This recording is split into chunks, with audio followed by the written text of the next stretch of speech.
ছিল, সেখানে ঢুকে বলছে কোন এক মাহাতো, কোন এক সরকার, কোন এক রায়, কোন এক হাজরা, কোন এক মন্ডল, কোন এক দাস, কোন এক কর্মকার সরকার দেখেও দেখছেন না।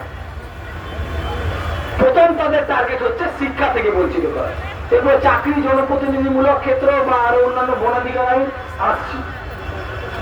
শিক্ষার যে ইস্যুতে বারবার আমি আওয়াজ তুলতে চাইছি, কারণ যে কোনো জাতি, আমরা যতই আন্দোলন করি না কেন, যাই আমরা চিৎকার করি না কেন, আমরা আদিবাসীদেরকে যদি প্রকৃত শিক্ষায় শিক্ষিত করে উঠতে না পারি, এই এত কিছু ব্যানার, ফ্লেক্স, মাইক, পতাকা তার কোনো মূল্য থাকে না। অথচ এই শিক্ষাতেই কিন্তু কোপ করেছে। সে পুরুলিয়াতেই 120-এর বেশি আদিবাসী হোস্টেলকে কিন্তু বন্ধ করে দিয়েছে, আর অন্যান্য জঙ্গলমহলের অন্যান্য জেলার আরো 600 আদিবাসী হোস্টেলগুলো বন্ধ। আপনার ভাবতে থাকুন, একটা অত্যন্ত গুরুত্বপূর্ণ জায়গা, ডাক্তারি পড়ুয়া। আমরা তো চাই আদিবাসী, আমরা যারা চাই, যাদের আমাদেরও এই দেশের প্রতি একটা কন্ট্রিবিউশন বা ভাগিদারি থাকে।